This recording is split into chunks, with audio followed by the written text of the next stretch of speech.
residents. Is not properly insured. You have very few options if you're stuck on the side of the road. But if you know the right people and you have money, anything is possible. A Sabc official in hot water for abusing state vehicles. He towed our car, which is against policy. Sabc's tow trucks are only allowed to tow official and stolen vehicles that have been recovered. These guys, they're expensive. The has been found guilty of abusing of the state resources. And remember, when you talk about abuse of state resources, it's very wide. It covers a wide spectrum of issues where it also compromises service delivery at the time the person was supposed to be somewhere. It was the end of the road for him. Then we brought you a story of people capitalizing on those seeking greener pastures. At a price, they get assistance crossing the border. Of course, risk their lives crawling through these bushes to enter South Africa illegally. And it's become a lucrative business for smugglers who charge to smuggle families from Botswana to South Africa. We tracked some of the smugglers near Grobler's Bridge. It was clear that nothing stands in their way. Where are you guys going? Going to South Africa. Huh? Going to South Africa. Okay, to South Africa? Yeah. Are you not scared to do this? You jump for the bridge. And if the police come, what do? You're running. And how much does it cost?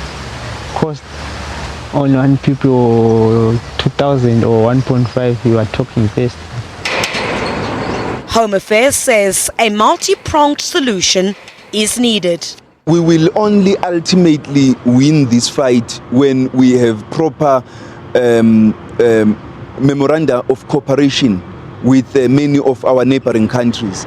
That is part of the reason why the Department of Home Affairs has decided to embark on a proactive program of engagement with our neighbors in order to establish common processes and programs to align our systems, to share equipment, capacity and personnel in the fight against human trafficking and human smuggling.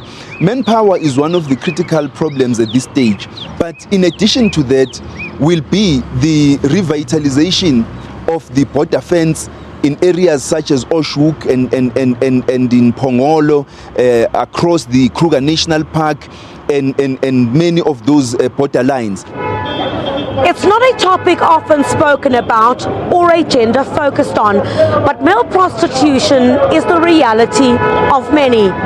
And the corners of streets may not be their trading place, but business is booming. And then we opened a window on the life of male sex workers, often driven by unemployment. And these men prepared for the night, trading sex for money. We put on the table as male sex workers. We are feeding families.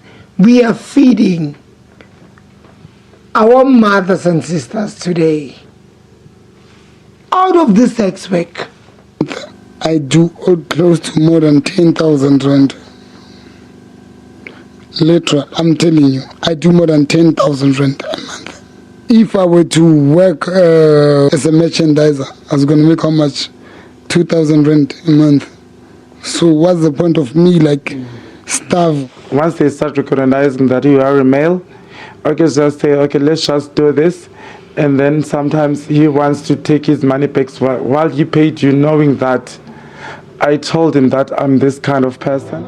They get about 750 rand per hour. Well, they're trusted to nurse us back to health, but the living conditions of healthcare professionals at the Helen Joseph Hospital are appalling and unhygienic, posing a health risk. And then, an investigation revealing the shocking living conditions of Helen Joseph Hospital staff. Virtually inhabitable, This is what nurses came back to after a grueling shift. I use a bucket to urinate during the night, and sometimes when you have a diarrhea, you can't even go to the toilet. Hospital management and provincial health authorities at odds to explain at the time. The problem is that we've got an overcrowding of members of staff here. We've been battling with this from September last year. I've written numerous letters to members of staff staying here that they are not allowed to bring in their children, their boyfriends, their spouses. And within hours of our broadcast, the floors were clean and the overflowing toilets and burst pipes were fixed. Chriselda Lewis, SABC News in Johannesburg.